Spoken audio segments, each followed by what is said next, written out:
Bismillahirrahmanirrahim. Assalamualaikum warahmatullahi taala wabarakatuh. A'udzu billahi minasy syaithanir rajim. Bismillahirrahmanirrahim. ومن الناس من يشري نفسه ابتغاء مرضات الله والله رؤوف بالعباد يا أيها الذين آمنوا ادخلوا في السلم كافة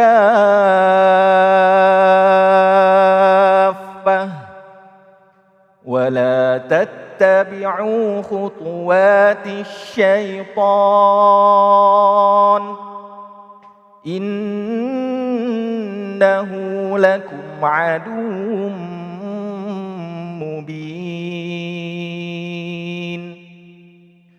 فإن زللتم من بعد ما جاءتكم البينات فاعلموا أن الله عزيز حكيم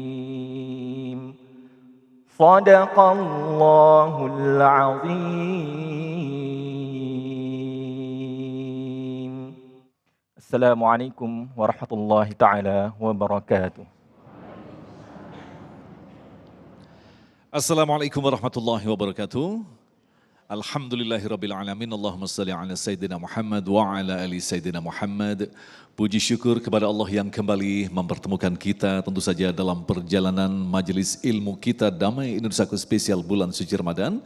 Dan alhamdulillah dalam kesempatan kali ini kita kembali hadir dari Masjid Al-Ikhlas, Baranangsi yang indah, Jalan Jatiluhur, Katulampa, Bogor. Alhamdulillah guru-guru yang kita cintai telah hadir bersama kita, Kiai Haji Khalil Nafis dan Gus Hayid, yang akan mengangkat tema berkaitan dengan bulan suci Ramadan adalah pendidikan menuju Islam kafah, yang tentunya masih dipersembahkan oleh Sarung Wadimor, tentu Sarung kita. Selamat mengikuti.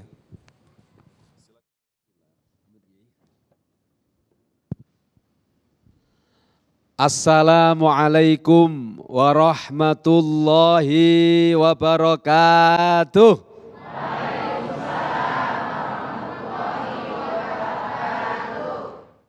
Jawabnya salam kayak orang puasa. Memang lagi sedang puasa. Taqabbalallahu minna wa minkum siyamana wa siyamakum. Amin ya rabbal alamin. Alhamdulillahi rabbil alamin. Alhamdulillahilladzi ja'alana minal muslimina wal mu'minin wa faddalana bi syahris siyami wal qiyam alladzi unzila fihil Qur'an. Asyhadu an la ilaha illallah wa asyhadu anna Muhammadan abduhu wa rasuluh. Allahumma salli wa sallim wa barik ala sayyidina Muhammadin wa ala alihi wa sahbihi wa barik wa sallim ajma'in, amma ba'du. Yang sama-sama kita muliakan guru kita semua sekaligus guru saya, Kiai Haji Khalil Nafis, yang hari ini hadir bersama-sama kita untuk memberikan pencerahan bagaimana menjadikan Ramadan kita pintu masuk untuk kita menjadi seorang muslim yang kafah. Para pemirsa Damai Indonesiaku TV One yang dimuliakan Allah, dan hadirin wal hadirat jamaah Masjid Al-Ikhlas, Baranangsi Bogor, yang insya Allah diberkahi dan dimuliakan Allah Subhanahu wa ta'ala. Amin, Allahumma amin. Saya ulangi biar kompak aminnya. Sebab setiap doa yang dipanjatkan di bulan suci Ramadan tidak ada yang tertolak di sisi Allah. Betul apa betul? Makanya nanti kalau ada yang nilainya doa, yang muatan materinya berisi harapan dan permohonan kepada Allah, tidak usah ragu-ragu. Bilang saja amin yang keras. Amin, Allahumma amin. Tema kita hari ini adalah bagaimana kisah orang-orang yang masuk Islam secara kafah. Kisah orang-orang yang masuk Islam yang diharapkan oleh Allah dan Rasulullah.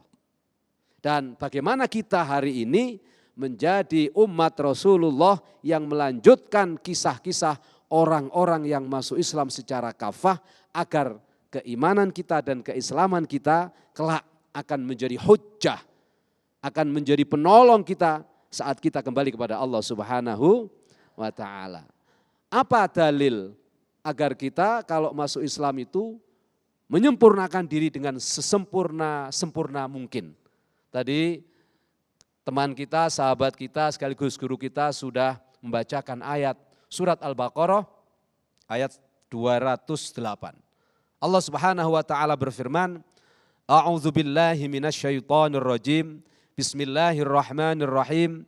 Ya ayyuhalladzina amanu dkhulu fis-silmi kaffah wa la tattabi'u khutuwatis syaitan. Innahu lakum aduwwum mubin. Shadaqallahul azim wa shadaqa rasuluhun nabiyul karim.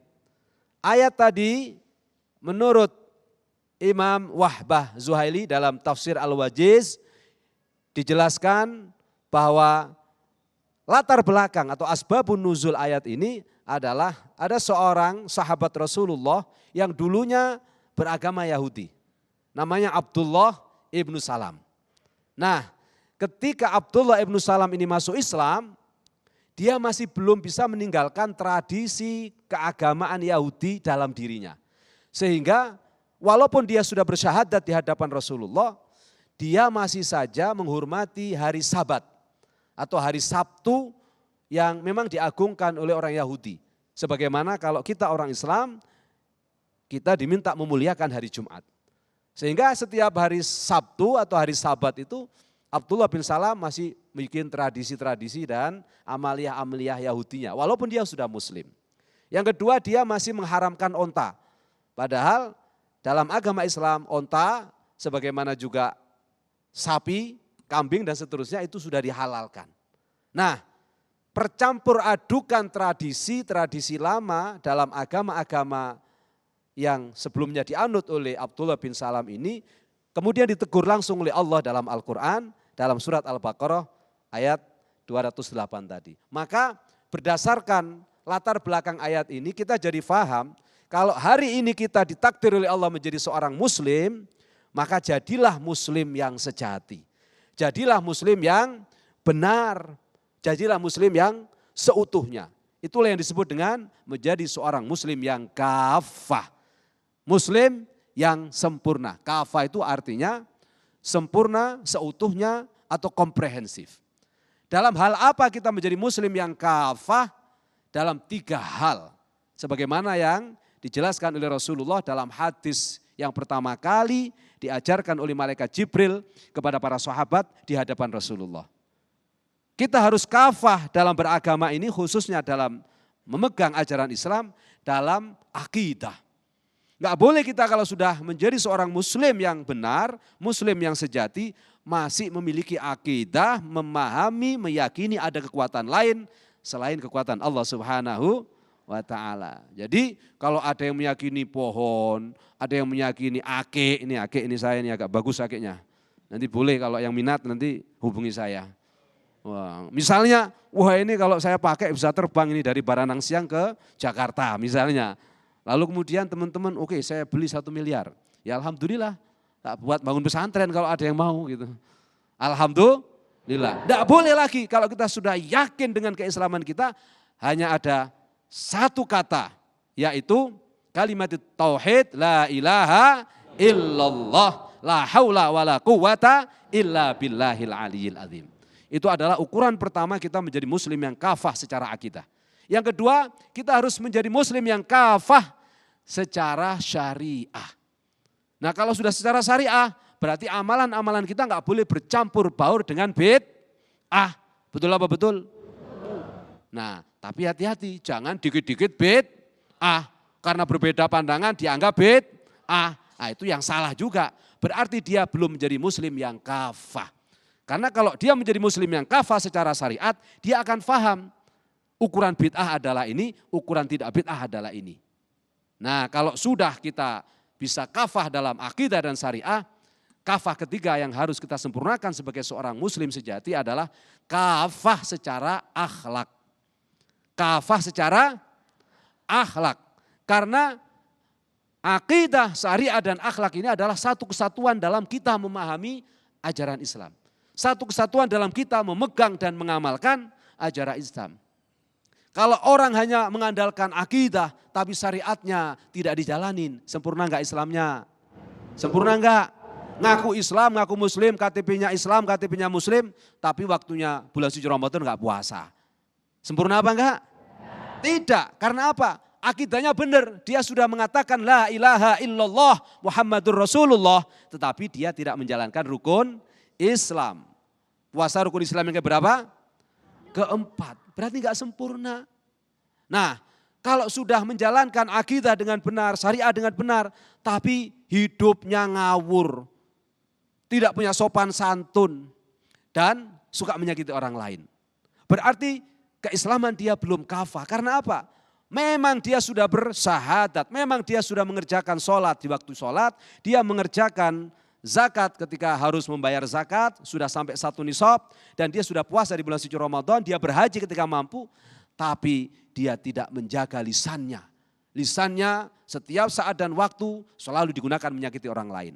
Artinya berarti dia meninggalkan akhlak yang mulia, akhlak yang terpuji sebagai seorang muslim yang sejati, muslim yang kafah.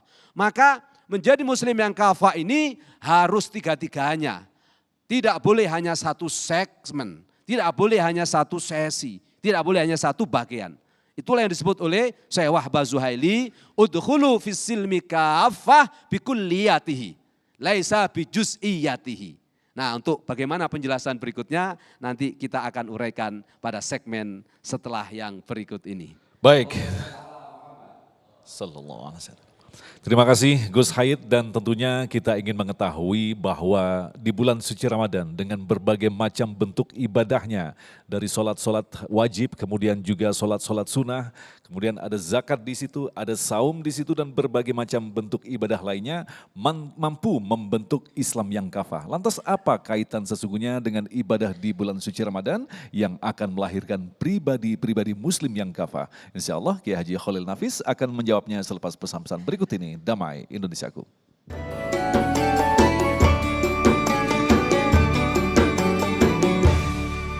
Terima kasih pemirsa, dan masih bersama kami Damai Indonesiaku spesial bulan suci Ramadan yang mengangkat tentang Islam kafah. Nah, lantas bagaimanakah kaitan ibadah di bulan suci Ramadan mampu membentuk pribadi muslim yang kafah? Kiai Khalil Nafis, silakan. Assalamualaikum warahmatullahi wabarakatuh.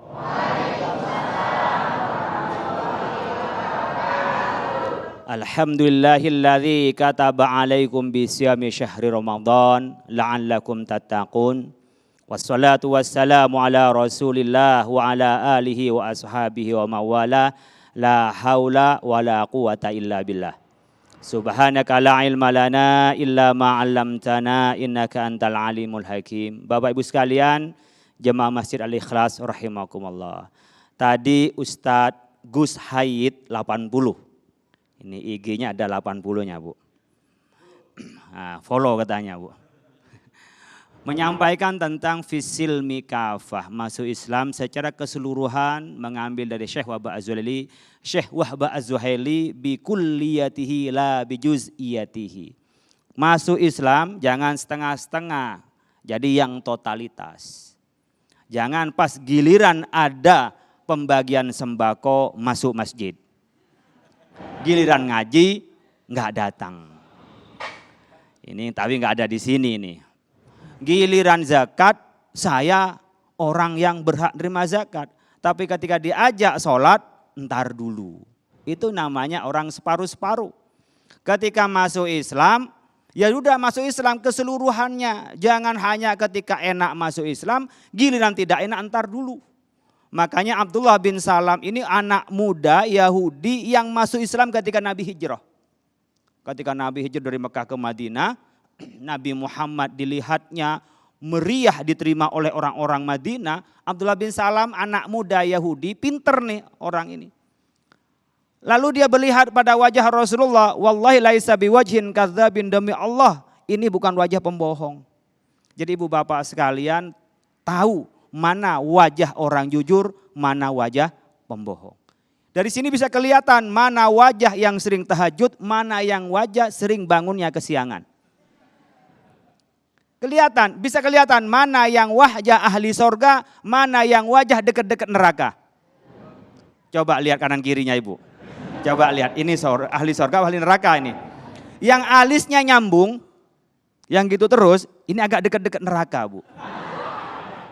Karena ruwet terus, ketemu orang ruwet. Nah, tapi kalau ketemu sama orang lain senyum, wajahnya ceria, itu orang ahli sorga. Jadi bisa kelihatan, lihat kalau ada orang yang songong itu, baperan itu, kan dekat aja udah gak enak kita. Udah kayak neraka dekat dia. Mungkin suaminya Masya Allah mudah-mudahan nanti di akhirat gak bareng. Kenapa? Di surga, di dunia aja udah pusing gitu bu. Ibu bapak sekalian, kalau kita mau masuk Islam jangan setengah-setengah. Latihannya Ramadan. Madrasatun insaniyatun, di bulan Ramadan. Jangan pas ketika lebaran, nah dia ikut lebaran, puasanya tidak. Kita punya tradisi Bapak Ibu sekalian, tapi ASN dan pemerintah katanya nggak dilarang ini. Kita punya tradisi buka puasa kita tidak puasa, tapi bukanya bersama. Lah yang ini yang perlu dilarang ini, nggak ikut puasa, bukanya banyakan. Ini namanya yang tidak fisil mekafa, giliran puasa tidak puasa, giliran buka lebih dulu, habisnya banyakan. Maka saya bilang kalau buka puasa nggak usah dilarang. Ya, nggak usah lah. Kenapa? Puasa itu tidak lagi foya-foya, kan buka bareng kayak di sini. Bahkan kalau di daerah kampung saya itu ketika buka puasa bersama untuk silaturahim. Ketika buka puasa takjil dulu, sholat, setelah sholat baru balik ke keluarganya masing-masing. Itu hampir tiap hari. Di Buncit Raya tempat mertua saya begitu. Tapi ada juga yang foya-foya. Maka yang dilarang bukan buka puasanya, tapi yang dilarang adalah foya. Tapi kalau buka puasa dilarangnya karena COVID, nggak masuk akal. Kayaknya udah nggak ada COVID ini. Kok COVID datangnya pas Ramadan? Di lain Ramadan nggak ada COVID ini. Nah, ibu bapak sekalian dirahmati Allah Subhanahu wa taala, kita ingin masuk Islam kafah, latihannya di Ramadan. Karena apa? Di bulan Ramadan ini ibadah yang paling murni dan ikhlas karena Allah. Saat yang bersamaan di bulan Ramadan ini kita dilatih untuk peka peduli secara sosial. Ibu bapak, ini implementasi dari ilmul yakin, ainul yakin, dan hakul yakin. Kalla saufa ta'lamun, summa kalla saufa ta'lamun, kalla law ta'lamuna ilmal yaqin, la tarawunnal jahim, summa la tarawunnaha ainal yaqin, summa la tus'alunna yauma idzin. Sudah hafal semua, berhenti saya ceramah. Sudah ahli ceramah. Ibu bapak, ilmu yakin kita dapat informasi dari Allah bahwa kita diperintah untuk peduli pada sesama dan ikhlas karena Allah. Perintah dari Allah jelas dalilnya, itu namanya ilmu yakin. Ibu bapak tahu di situ ada orang yang tak mampu. Ibu bapak tahu ketika ibadah harus karena Allah, itu namanya ainul yakin. Ketika ibu bapak berpuasa, kan ibu bapak tidak ketahuan mana yang puasa, mana yang tidak kecuali ngaku. Puasa ini ibadah yang paling ikhlas karena tidak ada unsur orang tahu kecuali Allah. Itu ikhlas. Coba kalau kita sholat. Mungkin kalau ketika jadi imam bacaannya panjang, pas sholat sendiri cepat, itu tanda-tanda orang riya. Karena Nabi Muhammad mengajarkan kalau jadi imam itu sekedarnya saja ketika sholat sendiri berdiri lama sampai kakinya bengkak, tapi bukan karena asam urat. Tapi lama memang berdiri baca bacaan panjang. Sekarang sebaliknya, ketika jadi imam lama, pas sholat sendiri cepatnya Masya Allah. Itu tanda riya. Kedua, ketika zakat melibatkan orang lain bisa riya. Ketika haji, apalagi ada medsos, izin mau berangkat haji. Berangkat aja, ngapain izin? Kalau izin ke atasan, izin mau berangkat umroh, berangkat aja nggak usah izin. Kayak kita berangkat sholat Jumat itu kan. Kadang-kadang izinnya bukan izin beneran, tapi kadang-kadang riak nih saya mau berangkat umroh. Itu hilang pahalanya. Maka disebutkan dalam hadis qudsi, kullu amal ibni adam lahu illa shaum fa innahu li wa ana ajzibi. Setiap perbuatan anak Adam untuk anak Adam sendiri, sholat, zakat, ya haji itu ketahuan. Illa saum fa innahu li fa inna wa ana ajzibi. So puasa itu adalah untukku dan aku membalasnya. Kalau yang lain dilipat gandakan 10 kali lipat, puasa tampak tak terbatas dilipat gandakannya. Kenapa? Karena keikhlasan, karena Allah. Jadi kamaliyatul ibadati lillah, latihan ikhlas paripurna. Kalau kita nyombang kepada yayasan, memberikan bantuan sama orang yatim, itu bukan pamer karena apa-apa, tapi karena Allah. Itu latihannya pada saat kita puasa.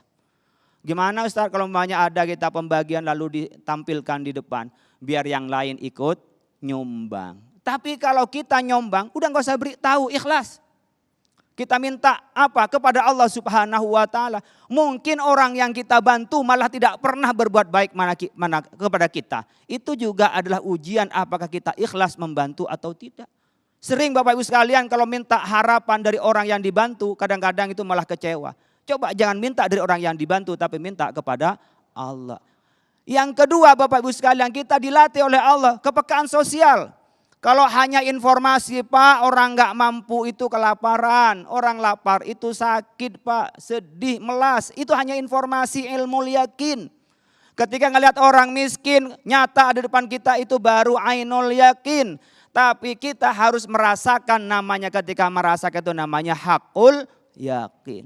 Jadi kita harus merasakan, coba kayak apa sih rasanya Pak orang miskin itu. Ya cobalah kalau kita tidak makan seharian ini, makanan masih ada. Itu nggak sesakit, nggak sepedih ketika kita tidak makan, tidak tahu sampai kita makan. Kalau kita sudah merasakan lapar, tidak peduli kepada orang yang lapar, udah keterlaluan. Oleh karena itu Bapak sekalian, kita dilatih oleh Allah untuk menjadi fisilmi kafa, mempraktekkan antara teori, antara informasi, apa yang disaksikan sampai kita merasakan. Di dalam Islam antara ilmu dan praktek itu akan melahirkan hikmah. Wa may yu'tal hikmata faqad utiya khairan katsira. Kalau kita bisa praktekkan antara teori, antara ajaran dengan kenyataan, itu namanya hikmah. Kalau dikasih hikmah oleh Allah diberikan kebaikan yang besar. Apa itu hikmah? Kata Ibnu Qayyim Al-Jauzi disebutkan apa?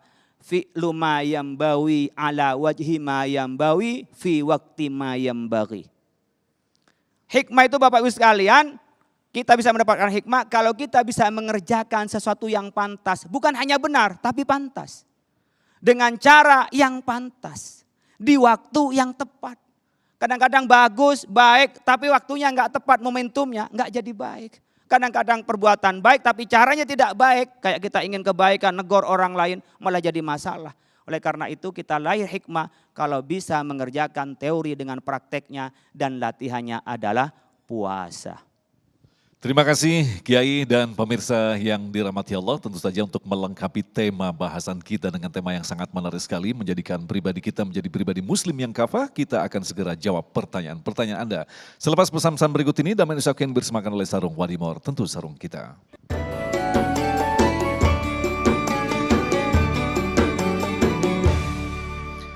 Baik, terima kasih pemirsa masih bersama kami dalam Saku Spesial Bulan Suci Ramadan dan kita mengangkat tema tentang Muslim Kafah. Untuk melengkapi tema bahasan kita akan segera menjawab pertanyaan-pertanyaan berikut. Yang pertama disampaikan oleh Kang Ozol Ramdan, silakan. Baik, Assalamualaikum Pak Kiai, Pak Ustadz. Saya mau bertanya, tadi kan dalam bahasan kita dikatakan bahwa disebut kafah itu ada 3, ada akidah, syariah, sama akhlak. Kalau semuanya harus sempurna, tapi kemudian di syariatnya masih belum sempurna, ada bolong. Misalkan dia masih bekerja di perusahaan bank yang riba, atau kita tidak pakai hukum potong tangan saat mencuri. Nah, itu apakah disebut kafah atau tidak? Baik, silakan Gus Said. Baik, terima kasih. Ini pertanyaannya berat sekali. Saya tadi minta bocoran aja nggak dikasih. Ya Allah. Baik, bagaimana kalau kita mau mencoba menyempurnakan keislaman kita secara akidah, secara syariah, dan secara akhlak, tapi di syariahnya masih ada yang bolong-bolong. Ya, kalau kita mau menjadi muslim sejati yang ingin dicintai oleh Allah seutuhnya, ya terus berikhtiar untuk menjadi muslim yang sejati secara akidah, syariah, dan akhlak. Nah, kalau dalam syariahnya masih ada yang kadang makan riba, kadang nyolong, tadi kayak Khalil bilang, kadang inginnya kalau dapat bantuan dari muslim, tapi kalau nggak dapat bantuan nggak mau sholat jamaah misalnya, ya nggak boleh begitu. Nah, apakah potong tangan termasuk bagian dari Islam kafah? Ini babnya lain. Kalau saya jawab di sini nggak cukup, saya jawab 2 menit. Ya, memang Islam mengatur bagaimana kisos, ya, bagaimana kita membuat aturan dalam kehidupan kita berdasarkan Al-Quran. Misalnya potong tangan bagi pencuri. Itu sudah tidak bisa dibantah lagi, Al-Qurannya bilang begitu. Nah, kalau kita di Indonesia bagaimana? Nah, ini kan kajiannya akan panjang, makanya enggak mungkin saya jelasin di sini. Apakah berarti kalau enggak potong tangan enggak kafah? Apakah berarti kalau tidak membunuh lalu dibalik dikisos dengan dibunuh orang yang membunuh itu tidak kafah?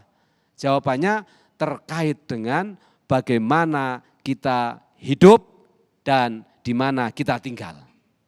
Islam universal, tetapi universalitas Islam itu disesuaikan dengan situasi dan kondisi di mana kita tinggal dan hidup. Itu lebih sederhananya untuk bisa difahami. Ya, karena kalau dijelaskan panjang lebar nanti itu pasti tidak cukup waktunya dan Ki Khalil nantinya akan bisa menambahkan. Yang kedua yang saya ingin tegaskan terkait dengan bagaimana menjadi seorang muslim yang kafah, ayat tadi memberikan 3 rangkaian. Pertama, untuk menjadi muslim yang kafah itu adalah seruan Allah kepada orang-orang yang beriman. Makanya ayat itu diawali dengan ya ayyuhalladzina amanu. Jadi kalau ingin menjadi orang yang beriman sejati, muslim yang sejati, ya kita penuhi dulu seruan Allah. Ya ayyuhalladzina amanu. Baru kemudian udkhulu fis-silmi kafah. Masuklah kita Islam secara kafah. Tentu ini tidak ada finalnya, ini proses panjang. Tidak mungkin kita sekarang masuk Islam terus hari itu juga selesai. Tidak. Kunci dari selesainya kita menjadi muslim yang kafah adalah saat kita menutup mata dan kita semua digotong menuju alam kubur. Nah, apakah kita akan mengakhiri hidup kita dengan husnul khotimah? Di situ ujian dari kekafahan keislaman kita. Nah, yang terakhir apa? Arahan dari Al-Quran di surat Al-Baqarah ayat 208. Wala tattabi'u khutuwati syaiton. Jangan kau mengikuti godaan-godaan, bisikan-bisikan setan. Kenapa? Karena godaan setan, bisikan setan itu selalu ingin membuat kita lari dan berlepas dari ajaran dan syariat Islam. Dari ajaran Quran. Nah, baru Quran menggarisbawahi kenapa kita tidak boleh ikut setan? Karena innahu lakum aduwwum mubin. Setan itu musuh yang nyata bagi kamu. Kalau kamu tahu setan itu musuh yang nyata, masa kita mau ikut musuh? Nah, oleh karena itu kaitan dengan bagaimana kita menjadi muslim yang kafah, ikut dan masuk Islam secara seutuhnya, ya itu proses panjang yang harus kita jalani dengan terus berikhtiar. Kalau pada akhirnya nanti ada ketentuan undang-undang di Indonesia bahwa pembunuh harus dibunuh, ya kita jalanin. Karena negara kita ini negara Pancasila. Kalau kita paksakan kita menjadi negara agama, nanti saudara kita yang kebetulan beragama lain pasti akan berlepas diri dari Indonesia. Nah, contoh yang kedua, Mas Agung, saya tegaskan juga di sini. Di bulan suci Ramadan misalnya, wujud kita menjadi muslim yang kafah selain puasa di siang hari, malam hari Qiyamul Lail, termasuk buka puasa sebagai kesunahan kita bareng-bareng. Nah, kalau buka puasa dilarang. Alasannya apa? Alasannya misalnya karena masih ada COVID. Ini COVID sudah alhamdulillah melandai dan konser di mana-mana. Lah kok ketika buka puasa datang seruan COVID misalnya. Yang kedua alasannya untuk kesederhanaan. Loh, buka puasanya biarin, tinggal diserukan yang sederhana ketika puasa. Yang sederhana ketika buka puasa. Bukan buka puasanya dilarang. Kenapa? Karena dalam buka puasa itu kata Ki Khalil tadi ada silaturahim. Yang kedua ada it'am lis-shaimin. Memberi makan pada orang-orang yang berpuasa. Memberi makan pada orang yang berbuka puasa pahalanya persis seperti orang yang berpuasa. Loh, kalau tradisi yang sudah begitu mengakar ini tidak diperbolehkan, lalu kepada siapa kita akan berharap agama ini akan bisa kekal dan bisa kita jaga. Baik, terima kasih Gus Hayid. Selanjutnya Ibu Reina yang akan dijawab oleh Kiai Khalil. Bismillahirrahmanirrahim. Assalamualaikum warahmatullahi wabarakatuh. Nama saya Reina, Pak Ustadz. Ya, sudah follow tadi apa ya? Ya Bapak, saya sebagai ibu rumah tangga yang tentunya punya banyak sekali kekurangan dalam hal mencari ilmu. Tapi saya ingin sekali punya anak yang kelak menjadi muslim yang kafah. Begitu. Khususnya anak laki-laki saya yang sudah remaja menuju dewasa, mungkin usianya sudah 18 dan 23 tahun. Nah, pertanyaannya atau mungkin lebih tepatnya tolong ajarkan saya bagaimana caranya mendidik mereka, khususnya untuk anak laki-laki saya yang saat ini nun jauh di mata. Ya, sedang di seberang, di negeri seberang, begitu. Saya yang tidak bisa setiap waktu melihat sudah sholat atau belum, begitu kan. Tidak bisa terus-menerus berkomunikasi, mengingatkan. Bagaimana caranya, tolong ajarkan saya. Baik. Demikian, terima kasih. Assalamualaikum Terima warahmatullahi kasih wabarakatuh. Ibu Rina. Waalaikumsalam. Silakan Kiai Khalil. Ya, Ibu Bapak sekalian, kita hanya mampu, yang paling kuat di orang mukmin adalah doa. Ad-doa silahul mukmin. Doa itu adalah senjatanya orang mukmin. Makanya kalau lagi pengajian, selesai pengajian jangan langsung pulang, tunggu doanya selesai. Karena pokok dari semua intinya ibadah kita, mukhul ibadah adalah doa. Jadi Ibu, kalau jauh di sana, anak sudah besar, yang bisa kita berikan adalah doa. Jadi malam hari, ba'da sholat, panjatkan doa. Akan nyetrum ke anak itu. Akan sampai, ya, yakin akan sampai.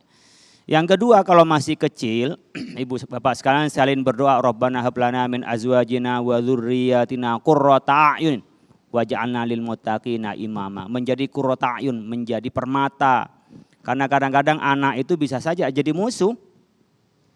Seperti halnya Nabi Nuh saja kepada anaknya enggak bisa, Bu. Ketika Kan'an diajak untuk selamat bersama enggak mau. Apa kata Allah, innaka la tahdi man ahbabta walakin Allah yahdi man yasha. Kita enggak bisa memberikan hidayah kepada siapapun. Allah yang memberikan hidayah. Udah ngerti, udah tahu, tapi dia tidak mau sadar. Ada banyak itu. Bahkan kalau anak Nabi, sekarang anaknya kiai, anaknya ustadz, banyak yang enggak mau ngaji. Oleh karena itu panjatkan doa. Ya, wa min dzurriyyatina. Jadi keturunan-keturunan kita qurrata a'yun.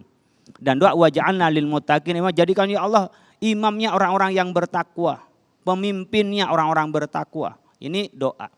Kemudian kita melakukan ya upaya.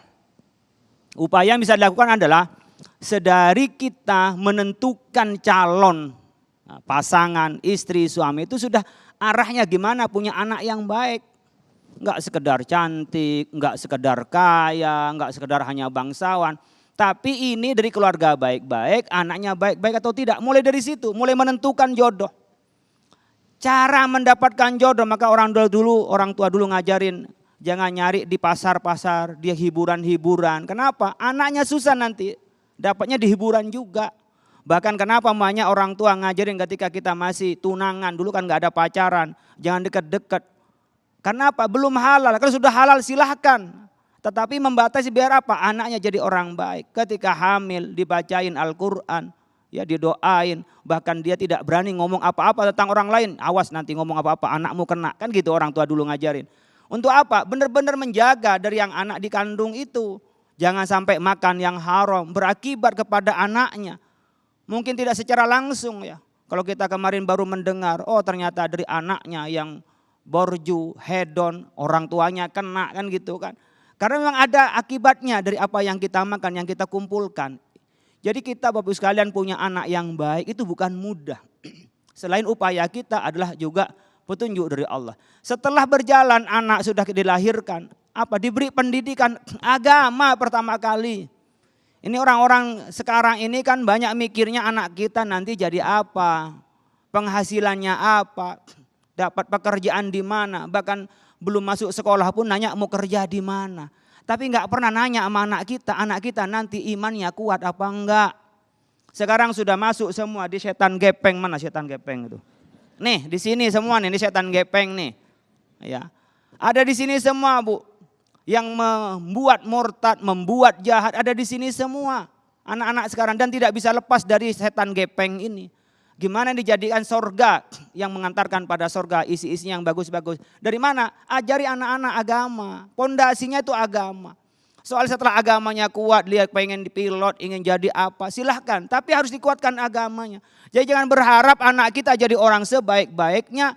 Kalau anak kita nggak pernah ditanamin tauhid, nggak pernah diberikan penguatan-penguatan akidahnya.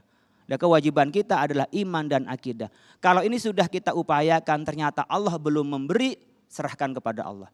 Tapi kalau kita belum pernah berupaya, kemudian hanya berharap kepada Allah, saya pikir itu kurang maksimal, ya, kurang kafah. Kafah itu artinya apa? Selain kita juga berupaya secara manusiawi ditambah dengan doa. Tapi ingat juga tawakal kepada Allah Subhanahu wa Ta'ala. Allah, terima kasih Kiai. Selanjutnya kami persilakan Bapak Anwar. Assalamualaikum warahmatullahi wabarakatuh. Terkait tema hari ini, Ramadan sebagai pendidikan menuju Islam kafah. Pada saat Ramadan kita lingkungan media sosial mendukung kita untuk menjadi Islam yang kafah. Kita lakukan qiyamul lail, kita melakukan tahajud misalnya dan lain-lain. Bagaimana setelah Ramadan? Apa yang harus kita lakukan supaya kita tetap konsisten dengan itu? Apalagi kita misalnya terbentur dengan aturan-aturan yang ada di kita. Karena kita kan bukan negara Islam. Jadi pada saat kita terbentur, apakah kita bisa tetap menjadi kafah gitu? Ya. Terima kasih. Gus Hayid. Baik, bagaimana menjaga konsistensi kita beribadah di bulan suci Ramadan kalau hari ini kita ditolong oleh Allah dengan rahmatnya Allah. Lalu bisa siang hari puasa, malam hari qiyamul lail, baca Quran setiap hari 10 juz misalnya. Kemudian sedekah setiap hari 1 juta. Apakah setelah Ramadan masih bisa kita lakukan? Karena kampanye Ramadan, kampanye ibadah tidak segencar di bulan suci Ramadan. Jawaban saya adalah sangat bisa bagi orang-orang yang ibadahnya di bulan suci Ramadan ini betul-betul berharap kepada Allah dan hanya meminta pertolongan Allah. Itulah yang dimaksud oleh hadisnya Rasulullah, man shoma ramadhana imanan wahtisaban ghufira lahu ma taqaddama min dzambi. Dan hadis yang lain terkait qiyamul lail, man qoma ramadhana imanan wahtisaban ghufira lahu ma taqaddama min dzambi. Jadi tergantung diri kita masing-masing. Kalau kita sudah yakin dengan apa yang kita raih di bulan suci Ramadan ini sebagai syahrut tarbiyah, bulan training, maka kita tidak akan menyanyiakan setelah keluar Ramadan diri kita akan kembali liar.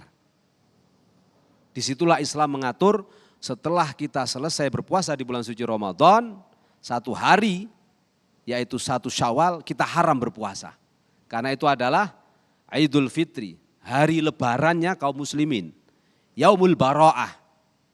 Kita nggak boleh ngapa-ngapain, hanya boleh senang dan bahagia. Makanya kita hanya menyebut Allahu Akbar, Allahu Akbar, Allahu Akbar, la ilaha illallah, Allahu Akbar wadillah ilham. Kata orang Indonesia apa namanya? Takbiran. Nah setelah itu, apa yang diajarkan oleh Islam? Kalau mau kafah kita dalam memasuki ajaran Islam, puasa sunnah Syawal 6 hari. Dan puasa sunnah yang paling disunahkan dan dicontohkan Rasulullah adalah mutatabi'an. Puasa sunnah yang berurutan. Mulai dari tanggal 2, 3, 4, 5, 6, 7. Kenapa? Karena pasti berat. Kalau puasanya nanti tanggal 5 1, tanggal 21, akhir nanti saya rapel misalnya 4 hari berikutnya. Itu agak ringan Pak. Tapi coba tanggal 2, 3, 4, 5 ketika kita harus anjang sana, anjang sini, kita harus melakukan reuni. Berat sekali orang lain makan enak-enak, kita puasa. Nah, orang yang bisa menjaga ibadahnya dengan puasa sunnah Syawal itu satu hal, kafahnya dia dalam puasa terjaga. Sedekahnya juga demikian, zikirnya demikian, baca Qur'annya demikian. Insya Allah bisa kalau kita punya niat yang suci, niat yang tulus dan hati serta komitmen yang kuat. Baik, terima kasih Gus Haid dan kita akan lanjutkan lagi untuk menjawab pertanyaan Anda selepas pesan-pesan berikut ini. Damai Indonesiaku.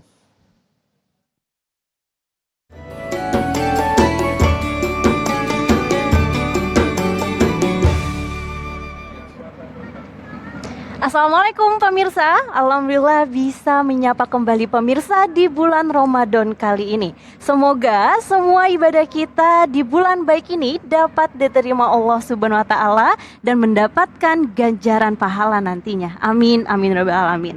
Nah, di bulan puasa kita juga harus tetap menjaga kesehatan nih pemirsa, agar ibadah kita berjalan lancar, salah satunya menjaga kesehatan sendi kita.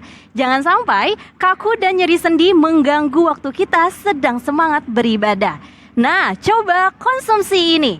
Fiostin Halal, suplemen sendi yang dapat membantu mengatasi kaku dan nyeri sendi sebagai nutrisi pembentukan tulang rawan sendi. Fiostin ini mengandung glukosamin dan kondriotin untuk memperbaiki sendi yang rusak pada penderita osteoartritis atau radang sendi. Pas banget nih untuk lansia dengan keluhan nyeri sendi, lutut, pinggang, dan bahu yang sering nyeri ketika ibadah. Kondriotin pada fiostin ini berasal dari sapi, sehingga lebih cepat diserap oleh tubuh dan mendapatkan hasil lebih cepat dan maksimal. Selain itu, fiostin ini juga mengandung glukosamin, kondriotin, vitamin C, mangan, magnesium, zinc. Jadi, fiostin ini bisa dikonsumsi dalam jangka panjang karena tidak mengandung analgetik atau anti nyeri. Nah, untuk pemirsa, untuk menjaga kesehatan sendi, ingat, fiostin halal, bukan yang lain. Buat pemirsa di rumah, jangan kemana-mana, kita akan segera kembali lagi, tetap di Damai Indonesiaku.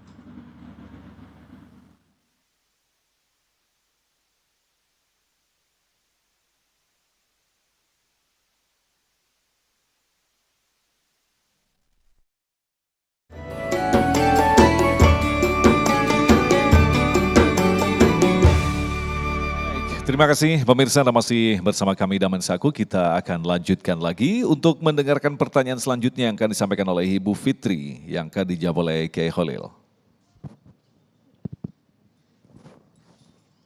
Assalamualaikum warahmatullahi wabarakatuh. Nama saya Ibu Fitri. Pertanyaan saya tuh mengenai tentang pendidikan anak. Saat ini kebanyakan anak remaja mereka tuh menghabiskan waktu mereka di kegiatan sekolah, kegiatan di luar.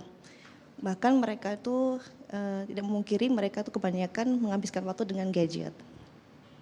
Sehingga waktu untuk dengan keluarga itu mereka berkurang dan bahkan mereka tuh bisa dibilang kurang peduli dengan keluarga. Pertanyaan saya, bagaimana cara menumbuhkan kepekaan terhadap anak supaya mereka tuh peduli dengan keluarga sehingga menjadi Islam yang kafah. Terima kasih. Baik, masalahnya masih seputar setan gepeng ya. Pengaruh dari setan gepeng ini Kiai. Ya, Ibu Bapak sekalian. Kadang-kadang ya saya sering berkali-kali menyampaikan dan menjadi guyon itu. Kalau Ibu Bapak sekalian ngelihat dari hasil penelitian, ternyata orang Indonesia itu megang setan gepeng ini minimal 8 jam sehari semalam, bahkan lebih. Saya tanya, bapak-bapak pegang istrinya berapa lama? Nih kan, bapak sekalian kalau keluar rumah ketinggalan HP balik kan, ketinggalan istri, nah ada Gojek kan macam-macam. Nah yang saya ingin sampaikan itu dimulai dari diri sendiri. Ketika anak nyampe di rumah, mau nggak bapak ibunya taruh HP ngajak ngobrol anak. Ini kadang-kadang ibu bapaknya pengen santai ngobrol berdua daripada anaknya rewel dikasih ini udah pegang katanya. Udah pegang kan gitu kan. Nah yang senyum-senyum nih yang pengalaman. Kadang-kadang bapaknya dari mana pengen bercumbu sama ibunya biar nggak diganggu dikasih HP. Kan ini pada ketahuan ini pengalaman apa enggak ini ya.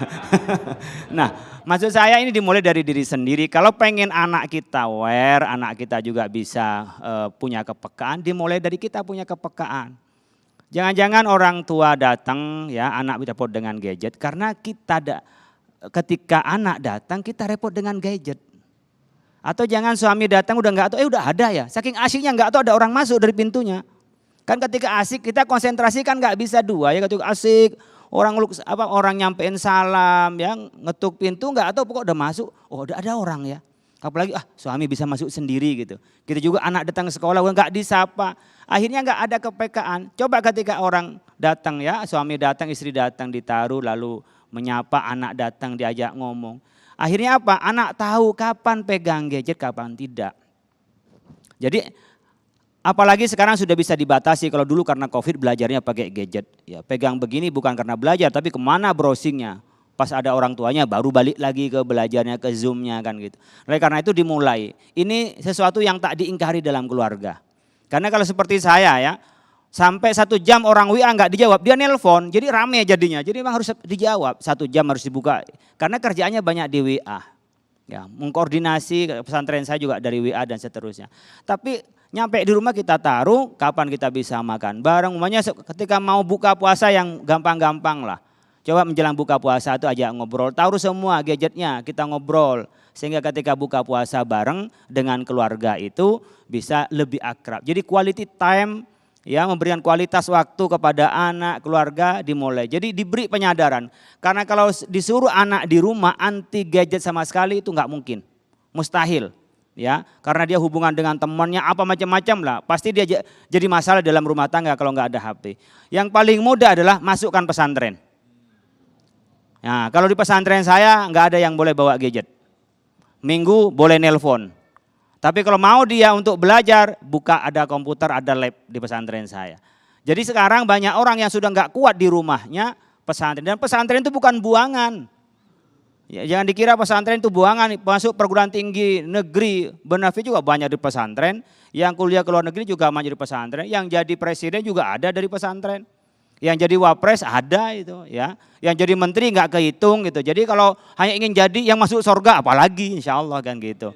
Nah yang jadi wali juga banyak kan gitu. Jadi sebenarnya pendidikan kalau saya berpikir di zaman sekarang itu adalah pendidikan boarding. Yang warisan kita adalah pesantren, paling mudah untuk mengklaster anak agar dia gak terbawa dengan setan gepeng ini. Tapi dimulai dari diri sendiri, bapak ibunya jangan sampai ke keranjingan. Sampai nggak nyapa bapaknya, mungkin tidur begini terus. Nonton setelah WA selesai masih nonton masak lah, nonton pengajian, nonton temen lagi. Ya kadang-kadang dainya hitam itu bukan karena sering tahajud, tapi ketika mau tidur jatuh terus di HP-nya. Panasan. Hanya hitam Kak. Makasih. Nah Kiai, kalau sudah sampai pada level kecanduan, bukan saja dialami oleh anak, tetapi orang tuanya bagaimana kita bisa mengkondisikan untuk membalikan kembali? Terapi. Ya, terapi. Terapi itu mulai dari terapi doa tentu orang tua. Kan yang mengubah, ya muqallibal qulub, sabit qulubana ala dinik. Yang mengubah hati kita dan menetapkan hati kita kan Allah. Jadi doa. Orang tua, kalau perlu malam-malam itu mau tidur diajak dongeng, coba taruh handphonenya, cerita-cerita, bacain sholawat, anak-anak itu biar mereka, jadi terapi sendiri aja sama orang tua. Mungkin ada yang ke psikologi, tapi secara Islam bangun, ajak dia untuk doa. Mau tidur, ajak dia doa. Kayak cerita-cerita itu yang dibawa mimpi. Kadang-kadang waktu tidur itu bisa disolawatin kupingnya. Itu biasa dibawa alam sadar. Ada sebagian orang yang ahli terapi itu, anak-anak yang nakal berlebihan, coba orang tuanya itu doain pada malam hari itu ke kuping anak itu. Bacain sholawat, bacain istighfar, bacain Quran, insya Allah anak itu berubah. Tetapi niatin itu adalah karena Allah. Itu terapi selain doa yang kita tahajud, minta kepada Allah, tapi yang langsung kepada Anda. Sehingga kupingnya, pikirannya, matanya itu bisa berubah kepada sesuatu yang bermanfaat. Baik, terima kasih. Selanjutnya Bapak Yoharmus akan dijawab oleh Gus Hayid. Silakan. Baik, Assalamualaikum warahmatullahi wabarakatuh Pak Ustadz. Alhamdulillah, saya sudah mengikuti puasa ini sejak umur 7 tahun. Umur saya sekarang 67 tahun, jadi sudah 60 tahun Pak Ustadz. Setiap Ramadan kita selalu belajar dari guru-guru kita, penceramah-penceramah kita yang itu melekat dalam diri kita. Nah, sering itu diulang, pelajaran itu diulang atau pengetahuan itu diulang. Nah, Kalau dengan pengaruh gadget tadi itu, dan pengaruh setan gepeng itu, kita lihat fenomena yang ada sekarang. Kita gampang sekali, anak saya, cucu saya lebih tahu sekarang. Pak, itu atau itu ada orang-orang yang menikah muda. Di Jawa sana katanya minta muda baru SMP. Lalu kemudian, larang itu ada narkoba katanya tidak boleh. Tapi polisi juga termasuk yang mengedarkan narkoba. Tidak boleh kursi, ternyata orang-orang bersederhana contoh hidup katanya. Contohnya mahasiswa atau SMA baru kayak Mario Dandi yang ribut di HP itu, mereka tahu semuanya itu. Nah, fenomena apa begini? Bagaimana cara mengatasi? Karena mereka tahu semua. Nggak mungkin kita tutupi karena mereka tahu. Nah, menurut saya ini contoh dari para pemimpin barangkali. Kalau boleh saya mengatakan begitu, kalau tidak dilakukan itu dengan ketat, ya saya kira kita akan masuk kepada, nggak bisa membatasi anak-anak kita dan dia akan jatuh kepada jurang hal yang demikian. Assalamualaikum warahmatullahi wabarakatuh. Waalaikumsalam warahmatullahi wabarakatuh. Bapak Yoharmu, silakan Gus Hayat. Jadi pertanyaannya apa tadi? Mohon komen dari Pak Ustadz aja Pak Ustadz. Tolong dikomenin saja bagaimana kondisi ini kita mengatasi kepada anak cucu kita yang sedang remaja sekarang. Saya tadi mencoba mengamati titik poinnya yang ingin kita sampaikan dalam kaitan tema Islam yang kafah. Kaitan dengan apa yang dihadapi oleh anak-anak kita hari ini yang tidak bisa kita kontrol sepenuhnya. Tadi Kiai Khalil sudah memberikan tips, kita hanya bisa berlindung kepada Allah Subhanahu wa taala. Dan cara berlindung terbaik adalah kita doakan. Doa itu adalah syamilah yang akan menyempurnakan ikhtiar lahir kita, menjaga dengan pandangan mata, dengan nasihat, mungkin juga kita kasih chips misalnya untuk kita monitor melalui CCTV dan seterusnya. Tapi tentu kita tidak mungkin mengawasi mereka 24 jam penuh. Makanya doa adalah solusi terbaik. Nah, namun demikian bulan suci Ramadan ini momentum kita untuk bersama-sama mengevaluasi apa yang sudah kita lakukan kepada keluarga kita, kepada anak-anak kita, baik dalam konteks perilaku sehari-hari maupun dalam konteks kita menjadi seorang ayah yang bertanggung jawab kepada tumbuh kembangnya seorang anak. Nah, tadi Kiai Khalil juga sudah ngasih tips, saya betul-betul menikmati acara ngaji kita pada siang hari ini karena kita banyak belajar ilmu. Selain kita banyak merenung dari apa yang sudah kita jalani sebagai orang tua maupun sebagai seorang anak mungkin yang nonton di acara Damai Indonesiaku pada siang hari ini. Nah, kaitan dengan bagaimana anak yang sudah begitu luar biasa tanda kutip liar hari ini, ya selain doa, tolong kita punya waktu spesial yang kita bikin bahasanya Kiai Khalil quality time tadi. Waktu spesial kita untuk kita cek. Kalau saya misalnya setiap pagi sebelum anak-anak berangkat sekolah harus ketemu saya. Minimal salaman. Minta doa, saya cium keningnya, saya doakan, saya nasihati. Tidak boleh berbuat yang melanggar aturan yang sudah saya tentukan dan ketentuan-ketentuan syariat dari Allah Subhanahu wa taala. Hafalannya tolong dijaga, nanti setelah pulang ayah akan cek bagaimana bahasa Inggrisnya, bagaimana baca kitabnya, bagaimana hafalannya. Setidaknya itu akan menjadi kontrol dan pengingat dari seorang anak nanti. Nah, kalaupun misalnya kita kasih gadget atau handphone kepada mereka, kita bisa kasih waktu.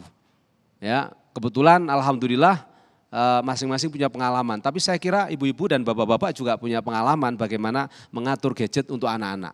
Kalau kita lost Pak, Masya Allah, na'udzubillahi min dzalik. Banyak sekali kita membaca berita, mata anak itu menjadi rusak gara-gara berjam-jam mereka main handphone. Alasan apapun, apakah itu mungkin belajar kah atau lihat YouTube, yang lebih banyak pasti main game.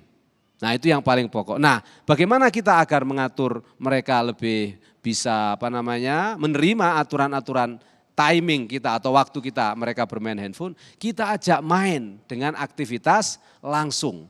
Misalnya ya kita ajak mereka keluar rumah, kita ajak mereka mungkin ngaji Quran bareng, semaan bareng, kita ajak mereka olahraga. Itu saya kira cukup mereduksi waktu-waktu mereka untuk berinteraksi dengan setan gepeng tadi. Mungkin itu. Kiai mungkin bisa ditambahkan Kiai Khalil, artinya Kita saat ini memang dihadapkan pada kondisi teknologi yang sangat luar biasa. Apapun semua connecting to teknologi. Bahkan kita ketika makan di restoran kita menggunakan teknologi, istilahnya apa, barcode segala macam. Sebenarnya kita tidak mungkin lepas daripada situ. Bahkan dulu kitab-kitab yang diangkut oleh kuda begitu Kiai berapa ratus kilo sekarang dijadikan PDF. Artinya bagaimana mungkin kita akan lepas dari situ dengan memberikan pembatasan-pembatasan Kiai? Ya, teknologi itu alat. Tergantung kita menggunakannya. Kalau kita diperalat oleh alat, maka kita akan rugi. Dan kita yang akan menyesal, termasuk anak-anak kita. Habis waktu, biasanya kuat sampai 2 jam, 3 jam pegang beginian anak kita. Giliran suruh ngaji, 10 menit udah ngantuk. Ini kan memang di situ ada unsur setannya gitu. Jadi kalau bahasa kita unsur setan, nyala-nyalin setan terus ini kan gitu. Artinya setan itu ada yang menggoda untuk keburukan. Jadi bisa berupa memang setan, ada memang cobaan di dalam dirinya itu. Oleh karena itu karena alat, maka bisa enggak kita mengajarkan anak kita menggunakan alat ini untuk kebaikan. Makanya install di dalamnya ada Al-Quran. Kemudian bisa baca Al-Quran bareng. Di dalamnya umpamanya ada silaturahim, grup WA yang bisa membina. Kemudian kalau di dalamnya umpamanya ada program apa seperti coba menunjuk waktu. Jadi ketika ngajak di sini, untuk kita melihat mereka yang pegang, itu diberikan alokasi untuk melihat kepada yang baik. Saya sering menyebutkan bisa enggak kita menyeimbangkan antara buka WhatsApp dengan buka mushaf. Ya, gimana kita membaca media sosial dengan kita membaca kitab Allah Subhanahu wa taala. Baik, terima kasih Kiai dan kita masih menyimpan satu lagi pertanyaan, tentunya kita akan jawab selepas pesan-pesan berikut ini Damai Indonesia spesial bulan suci Ramadan.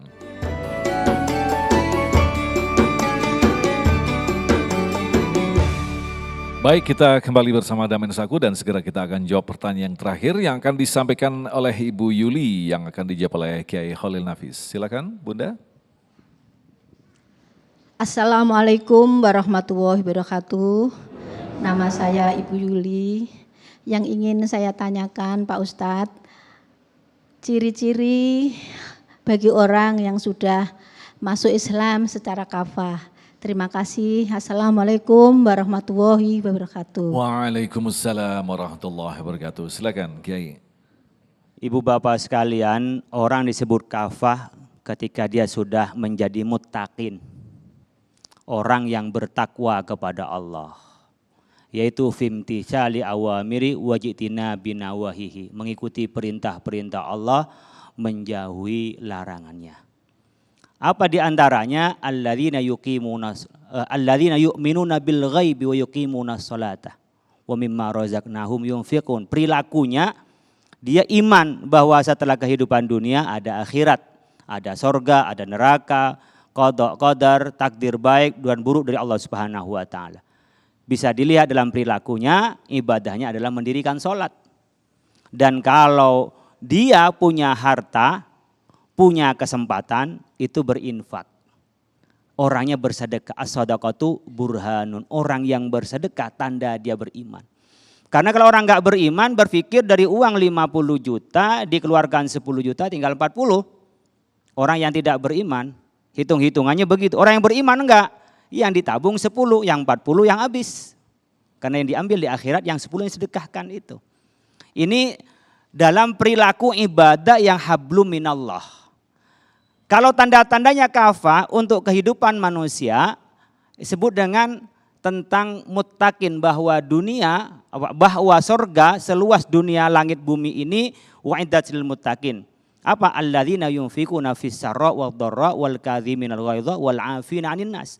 Implikasi sosialnya orang-orang yang kafah, itu orang-orang yang bertakwa saya menyebutnya, adalah orang yang dalam keadaan seret maupun lapang itu stabil untuk berinfak.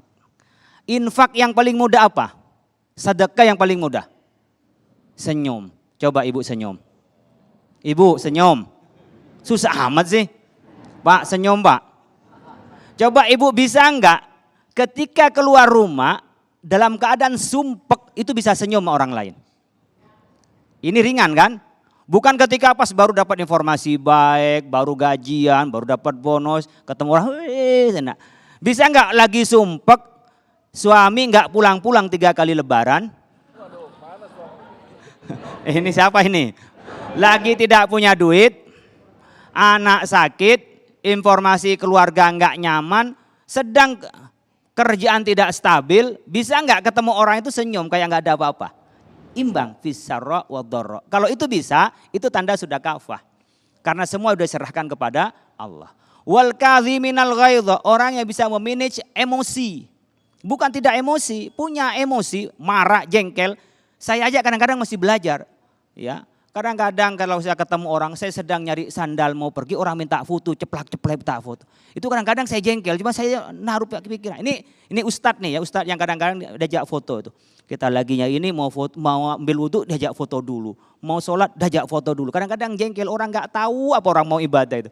Tapi saya nahan gitu, ya Allah ini orang senang kali kalau saya ikut foto ini yang mudah-mudah. Wal kadhiminal ghaidha wal afina 'anin nas.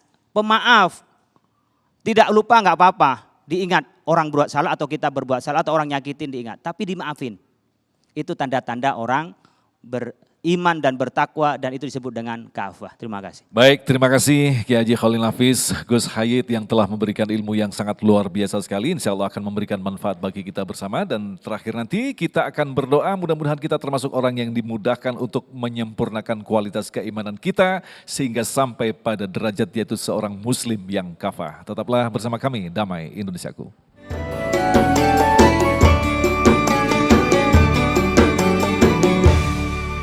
Demikian pemirsa Damai Indonesiaku untuk hari ini dan insya Allah besok di Ahad 26 Maret kami akan menghadirkan Ustadz Amir Faisal dan Ustadz Azhari Nasution, tentu saja masih dari Masjid Al-Ikhlas Barangangseng Indah, Katulampa, Bogor. Agung Izul Haq dan Sarung Wadimor, tentu Sarung kita mengucapkan terima kasih atas perhatian Anda. Assalamualaikum warahmatullahi wabarakatuh. Nastaghfirullahaladzim, nastaghfirullahaladzim. Allahumma salli wa sallim ala Sayyidina Muhammad wa sallim. Ya Allah, ya Rahman, ya Rahim, ya Fattah, ya Razak, ya Fa'alul lima yurid. Lakal hamdu kama yanbaghi li jalal jalal karim wa azimi sultanik. Allahumma inna nas'aluka al-huda wa tuqa wal afafa wal ghina. Allahumma inna nas'aluka ridhaka wal janna wa na'udzubika min sakhatika wan nar. Allahumma innaka afuwun karim tuhibbul afwa fa'na ya karim. Allahumma inna nas'aluka fahman nabiyyin wa hifdzal mursalin wa ilhamal malaikatil muqarrabin. Allahumma anfa'na bima 'allamtana. Allahumma 'allimna bima yanfa'una. Allahumma faqqihna wa faqih ahlana wa qarabatin lana fi dinina. Rabbana atina fid dunya hasanah wa fil akhirati hasanah wa qina adzabannar. Subhanaka rabbil izzati amma yasifun wa salamun al mursalin walhamdulillahi rabbil alamin. Assalamualaikum warahmatullahi wabarakatuh.